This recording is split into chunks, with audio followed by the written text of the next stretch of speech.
Hello friends, welcome back to my channel. ಇವತ್ತು ನಾನು jade plant ಬಗ್ಗೆ ವಿಡಿಯೋ ಮಾಡ್ತಾಯಿದ್ದೀನಿ. ಇದನ್ನು ಲಕ್ಕಿ ಪ್ಲ್ಯಾಂಟ್ ಅಂತ ಹೇಳ್ತಾರೆ, ಮನಿ ಟ್ರೀ ಅಂತ ಹೇಳ್ತಾರೆ. ಏನಕ್ಕೆ ಹಾಗೆ ಹೇಳ್ತಾರೆ ಅಂತ ಗೊತ್ತಿಲ್ಲ. ಒಟ್ಟಿಗೆ ಈ ಪ್ಲ್ಯಾಂಟ್ ನೋಡೋಕ್ಕಂತೂ ತುಂಬ ಖುಷಿಯಾಗುತ್ತೆ. ಈ ಜೇಡ್ ಪ್ಲ್ಯಾಂಟ್ನ ಔಟ್ಡೋರಲ್ಲಿ ಅಥವಾ ಸೆಮಿ ಶೇಡಲ್ಲೇ ಬೆಳೆಸಬೇಕು. ಆದರೆ ಇವಾಗ ತುಂಬ ಮಳೆ ಬರ್ತಾ ಇರೋದ್ರಿಂದ ಎಲ್ಲ ಗಿಡಗಳನ್ನೂ ಒಳಗಡೆ ಇಟ್ಕೊಂಡು ನಿಮಗೆ ತೋರಿಸ್ತಾ ಇದ್ದೀನಿ.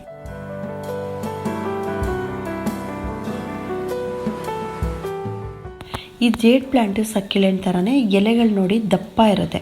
ಇದರೊಳಗಡೆ ನೀರು ತುಂಬ್ಕೊಂಡಂಗಿರುತ್ತೆ. ಹಾಗಾಗಿ ಈ ಗಿಡಕ್ಕೆ ನೀರು ತುಂಬ ಕಡಿಮೆ ಹಾಕಬೇಕು. ಯಾವ ಗಿಡದಲ್ಲಿ ಎಲೆಗಳು ತುಂಬ ದಪ್ಪ ಇರುತ್ತೆ, ಒಳಗಡೆ ನೀರಿನ ಅಂಶ ಜಾಸ್ತಿ ಇರುತ್ತೆ, ಅಂಥ ಗಿಡಗಳಿಗೆ ಯಾವಾಗಲೂ ನೀರು ತುಂಬ ಕಡಿಮೆ ಹಾಕಬೇಕು. ಈ ಜೇಡ್ ಪ್ಲ್ಯಾಂಟಿಗೆ ಓವರ್ ವಾಟ್ರಿಂಗ್ ಆಗಲೇಬಾರ್ದು. ಮಣ್ಣನ್ನು ನೋಡಿಕೊಂಡು ಮಣ್ಣು ಡ್ರೈ ಆಗಿದ್ದರೆ ಮಾತ್ರ ನೀರು ಹಾಕಬೇಕು. ಡೈಲಿ ನೀರು ಕೊಡಬಾರ್ದು. ವಾರದಲ್ಲಿ 2 ಅಥವಾ 3 ದಿನ ನೀರು ಕೊಡಬೇಕು. ನೀರು ತುಂಬ ಕಡಿಮೆನೂ ಆಗಬಾರ್ದು. ಮಣ್ಣು ತುಂಬ ಡ್ರೈ ಆದರೆ ಎಲೆಗಳು ಈ ರೀತಿ ಆಗುತ್ತೆ. ಓವರ್ ವಾಟ್ರಿಂಗ್ ಆದರೂ ಎಲೆಗಳು ಈ ರೀತಿ ಎಲ್ಲೋ ಆಗುತ್ತೆ. ನೀರು ತುಂಬ ಕಡಿಮೆ ಆದರೂ ಎಲೆಗಳು ಈ ರೀತಿ ಎಲ್ಲೋ ಆಗುತ್ತೆ. ಇವಾಗ ಪಾಟಿಂಗ್ ಮಿಕ್ಸ್ ಬಗ್ಗೆ ಹೇಳ್ತೀನಿ. ಇದಕ್ಕೆ ನೀರು ಸರಾಗವಾಗಿ ಹರಿದೋಗುವಂಥ ವೆಲ್ ಡ್ರೈನಿಂಗ್ ಪಾಟಿಂಗ್ ಮಿಕ್ಸೇ ಆಗಬೇಕು. ಮರಳು, ಮಣ್ಣು ಮತ್ತು ಕಾಂಪೋಸ್ಟ್ ಇದು ಮೂರೂ ಈಕ್ವಲಾಗಿ ಕೂಡ ತಗೋಬೋದು, ಅಥವಾ ಮರಳನ್ನು ಜಾಸ್ತಿ ಬೇಕಾದರೂ ತಗೋಬೋದು. ಮರಳು ಸಿಗದೆ ಹೋದರೆ ಪರ್ಲೈಟ್ ಅಂತ ಸಿಗುತ್ತೆ, ಇದನ್ನು ಹಾಕೋಬೋದು. ಈ ಪರ್ಲೈಟ್ ಹಾಕೋದ್ರಿಂದ ಪಾಟಿಂಗ್ ಮಿಕ್ಸು ಸ್ವಲ್ಪ ಸಾಫ್ಟ್ ಆಗುತ್ತೆ. ಎಕ್ಸೆಸ್ ವಾಟರು ಈಸಿಯಾಗಿ ಹೊರಗಡೆ ಹೋಗುತ್ತೆ. ಕ್ಯಾಕ್ಟಸ್ ಮತ್ತು ಸಕ್ಯುಲೆಂಟ್ಸ್ಗೆ ನಾವು ಯಾವ ಥರ ಮಣ್ಣನ್ನು ತಗೊಳ್ತೀವಿ, ಸೇಮ್ ಪಾಟಿಂಗ್ ಮಿಕ್ಸ್ನ ಈ ಜೇಡ್ ಪ್ಲ್ಯಾಂಟ್ ಕೂಡ ತಗೋಬೋದು.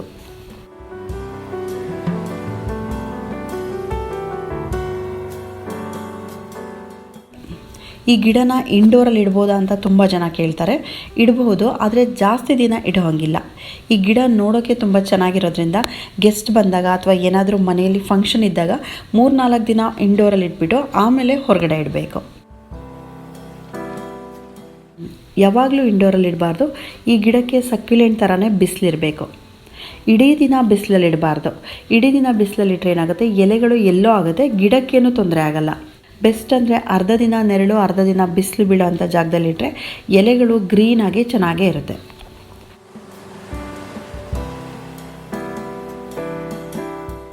ಇವಾಗ ಪ್ರೊಪಗೇಷನ್ ಬಗ್ಗೆ ಹೇಳ್ತೀನಿ. ಎಲ್ಲ ಪ್ಲ್ಯಾಂಟ್ಸ್ಗಿಂತ ತುಂಬ ಈಸಿಯಾಗಿ ಬೆಳೆಯುವಂಥ ಗಿಡ ಈ ಜೇಡ್ ಪ್ಲ್ಯಾಂಟ್.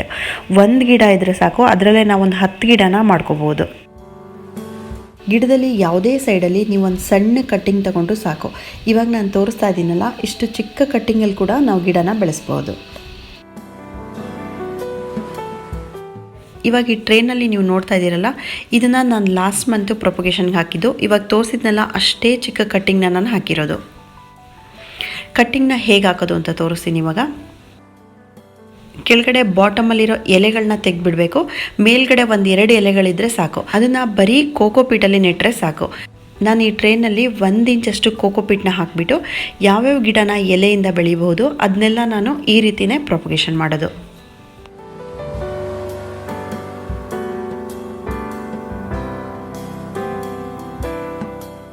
ಟ್ರೇನಲ್ಲಿ ಎಲ್ಲ ಥರ ಸಕ್ಯುಲೆಂಟ್ಸ್ನು ಬೇರೆ ಬರ್ಸೋಕ್ಕೆ ಇಟ್ಟಿದ್ದೀನಿ. ಅದ್ರ ಜೊತೆಗೆ ಈ ಜೇಡ್ ಕೂಡ ಹಾಕಿದ್ದೀನಿ.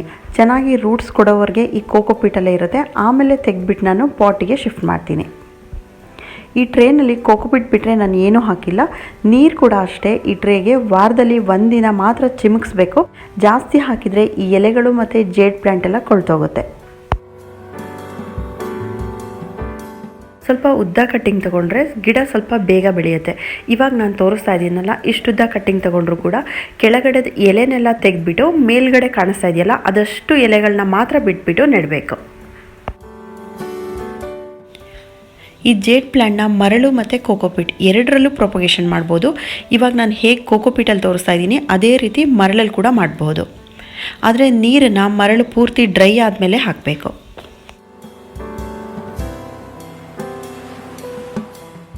ಟ್ರೇನಲ್ಲಿ ಮೊದಲೇ ಇದ್ದಿದ್ದ ಕಟ್ಟಿಂಗಲ್ಲಿ ರೂಟ್ಸ್ ಹೇಗೆ ಬಂದಿದೆ ಅಂತ ತೋರಿಸ್ತೀನಿ ನಿಮ್ಗೆ. ಇವಾಗ ಇದನ್ನು ಹಾಕಿ ನಾನು 1.5 ತಿಂಗಳಾಯಿತು. ಈ ಜೇಡ್ ಪ್ಲ್ಯಾಂಟ್ ತುಂಬ ಬೇಗ ರೂಟ್ಸ್ ಕೊಡಲ್ಲ, ಸ್ವಲ್ಪ ಟೈಮ್ ತಗೊಳುತ್ತೆ.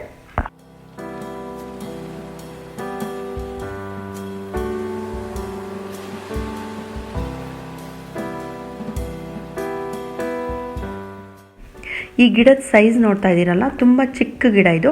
ಇದಕ್ಕಿಂತ ಸ್ವಲ್ಪ ದೊಡ್ಡ ಪಾಟಿಗೆ ಹಾಕಬೇಕು. ತುಂಬ ದೊಡ್ಡ ಪಾಟಿಗೆ ಹಾಕಿದರೆ ಗಿಡ ಬೇಗ ಬೆಳೆಯಲ್ಲ. ಯಾವಾಗಲೂ ನಾವು ಪಾಟಿಗೆ ಶಿಫ್ಟ್ ಮಾಡಬೇಕಾದ್ರೆ ಗಿಡ ಎಷ್ಟು ದೊಡ್ಡದಿದೆ ಅದಕ್ಕಿಂತ ಸ್ವಲ್ಪ ದೊಡ್ಡ ಸೈಜಿನ ಪಾಟಿಗೆ ಹಾಕಬೇಕು, ತುಂಬ ದೊಡ್ಡ ಪಾಟಿಗೆ ಹಾಕಬಾರ್ದು. ಈ ಜೇಡ್ ಪ್ಲಾಂಟಿಗೆ ದೊಡ್ಡ ಪಾಟ್ ಬೇಕಾಗಲ್ಲ. ಇವಾಗ ನಾನು ತೋರಿಸ್ತಾ ಇದ್ದೀನಲ್ಲ, ಈ ಸೈಜಿನ ಪಾಟ್ ಸಾಕಾಗುತ್ತೆ. ಇದರದ್ದು ರೂಟ್ಸ್ ತುಂಬ ಗಿಡ್ಡ ಇರುತ್ತೆ, ಬೇಗ ಬೆಳೆಯಲ್ಲ. ಅದಕ್ಕೆ ಈ ಗಿಡನ ಹೆಚ್ಚಾಗಿ ಬೋನ್ಸಾಯಿ ಟೈಪ್ ಬೆಳೀತಾರೆ.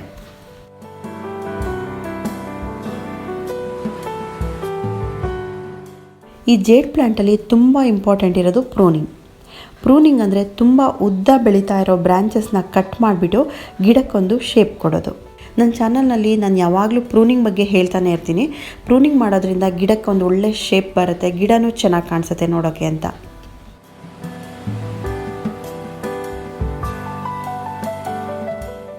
ನಾವು ಎಲ್ಲೆಲ್ಲಿ ಪ್ರೂನಿಂಗ್ ಮಾಡಿರ್ತೀವಿ ಅದೇ ಪ್ಲೇಸಿಂದ ಹೊಸ ಬ್ರಾಂಚಸ್ ಬರುತ್ತೆ. ಇವಾಗ ನಾನು ತೋರಿಸ್ತಾ ಇದ್ದೀನಲ್ಲ, ಇದು ಲಾಸ್ಟ್ ಟೈಮ್ ಕಟ್ ಮಾಡಿದ್ದು. ಅದ್ರ ಪಕ್ಕ 2 ಹೊಸ ಬ್ರಾಂಚಸ್ ಬಂದಿದೆ. ಪ್ರೂನಿಂಗ್ ಮಾಡಿರೋ ಕಟ್ಟಿಂಗ್ ಕೂಡ ವೇಸ್ಟ್ ಆಗಲ್ಲ. ಅದನ್ನು ಕೂಡ ನಾವು ಕೋಕೋಪಿಟಲ್ಲಿ ಹಾಕಿಬಿಟ್ಟು ಪ್ರೊಪಗೇಷನ್ ಮಾಡ್ಬೋದು.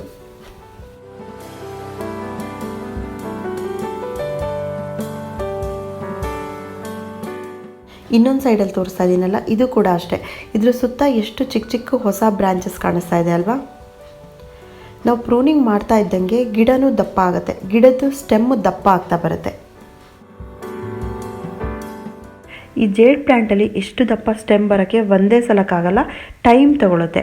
1 ವರ್ಷ ಕೂಡ ಆಗ್ಬೋದು ಅಥವಾ 2 ವರ್ಷ ಕೂಡ ಆಗ್ಬೋದು. ನಾವು ಪ್ರೂನಿಂಗ್ ಮಾಡ್ತಾ ಮಾಡ್ತಾ ಗಿಡ ದಪ್ಪ ಆಗ್ತಾ ಬರುತ್ತೆ. ಈ ಗಿಡನ ನೀವು ಬೋನ್ಸಾಯಿ ಟೈಪ್ ಬೇಕಾದರೆ ಮಾಡ್ಕೋಬೋದು. ಇನ್ನು ರೀಪಾಟಿಂಗ್ ಬಗ್ಗೆ ಹೇಳೋದಾದರೆ, ಈ ಜೇಡ್ ಪ್ಲ್ಯಾಂಟಿಗೆ ಆಗಾಗ ರೀಪಾಟಿಂಗ್ ಮಾಡಬಾರ್ದು. 2 ವರ್ಷಕ್ಕೊಂದ್ಸಲ ಅಥವಾ 3 ವರ್ಷಕ್ಕೊಂದ್ಸಲ ರೀಪಾಟ್ ಮಾಡಿದರೆ ಸಾಕಾಗುತ್ತೆ. ತುಂಬ ಚಿಕ್ಕ ಪಾಟಲ್ಲಿದ್ದಾಗ ಗಿಡ ದೊಡ್ಡದಾಗಿ ಬೆಳೆದು ರೂಟ್ಸ್ ಡ್ರೈನೇಜ್ ಹೋಲಿಂದ ಹೊರಗಡೆ ಬಂದರೆ ಆವಾಗ ಬೇಕಾದರೆ ನೀವು ರೀಪಾಟಿಂಗ್ ಮಾಡ್ಕೋಬೋದು.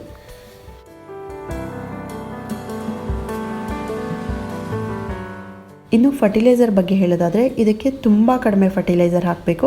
ನೀವು ಯಾವುದು ಹಾಕ್ತೀರಾ ಅದನ್ನು 3 ರಿಂದ 4 ತಿಂಗಳಿಗೊಂದ್ಸಲ ಲಿಕ್ವಿಡ್ ಮಾಡಿಬಿಟ್ಟು ಹಾಕ್ಬೋದು. ಇದನ್ನು ಬರೀ ಎಲೆಗಳಿಗೋಸ್ಕರ ಬೆಳೆಯೋದ್ರಿಂದ NPK ಕೂಡ ಹಾಕ್ಬೋದು. 1 ಲೀಟ್ರ್ ನೀರಲ್ಲಿ ಅರ್ಧ ಸ್ಪೂನ್ NPKನ ಕರಗಿಸ್ಬಿಟ್ಟು ಎಲೆಗಳಿಗೂ ಸ್ಪ್ರೇ ಮಾಡ್ಬೋದು, ಬುಡಕ್ಕೂ ಹಾಕ್ಬೋದು. ಲಾಸ್ಟಲ್ಲಿ ಗಿಡಕ್ಕೆ ಬರೋ ರೋಗ ಮತ್ತು ಹುಳದ ಬಗ್ಗೆ ಹೇಳೋದಾದರೆ, ಎಲ್ಲೋ ಒಂದೊಂದು ಸಲ ಮಿಲಿಬಗ್ಸ್ ಬರುತ್ತೆ. ಮಿಲಿಬಗ್ಸ್ ಬಂದರೆ ನಿಮಗೆ ಕಾಣಿಸುತ್ತೆ ಈ ಜೇಡ್ ಪ್ಲ್ಯಾಂಟಲ್ಲಿ ಎಲೆಗಳು ಎಷ್ಟು ದೂರ ಇದೆ ಅಲ್ಲ, ಹಾಗಾಗಿ ಎಲ್ಲೋ ಒಂದೊಂದು ಬಂದಾಗ ಕಾಣಿಸುತ್ತೆ. ಅದಕ್ಕೆ ನೀವು ಸ್ಪ್ರೇ ಮಾಡಬೇಕಾಗಿಲ್ಲ. ಒಂದು ಕ್ಲಾತ್ ತೊಗೊಂಡು ಆ ಮಿಲಿಬಗ್ಸ್ನ ಕ್ಲೀನ್ ಮಾಡಿದರೆ ಆಯಿತು. ಅದೊಂದು ಪ್ರಾಬ್ಲಮ್ ಬಿಟ್ಟರೆ, ನೀರು ಜಾಸ್ತಿ ಆದಾಗ ಅಥವಾ ವಿಂಟರ್ ಸೀಸನಲ್ಲಿ ಈ ರೀತಿ ಬಿಳಿ ಬಿಳಿ ಫಂಗಲ್ ಇನ್ಫೆಕ್ಷನ್ ಆಗುತ್ತೆ. ಇದಕ್ಕೆ ಏನು ಮಾಡಬಹುದು ಅಂದರೆ, ವಿನಿಗರ್ ಅಥವಾ ಬೇಕಿಂಗ್ ಸೋಡಾ ಇದೆರಡರಲ್ಲಿ ಒಂದನ್ನು 1 ಸ್ಪೂನ್ ತಗೊಂಡು 1 ಲೀಟ್ರ್ ನೀರಲ್ಲಿ ಹಾಕಿ ಸ್ಪ್ರೇ ಮಾಡಿದರೆ ಸಾಕು. ಈ ಜೇಡ್ ಪ್ಲ್ಯಾಂಟ್ ಬಗ್ಗೆ ಆದಷ್ಟು ಎಲ್ಲ ವಿಷಯಗಳನ್ನೂ ಕವರ್ ಮಾಡಿದ್ದೀನಿ ಅಂತ ಅಂದ್ಕೊಂಡಿದ್ದೀನಿ.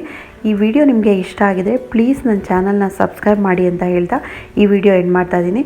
Thank you for watching friends.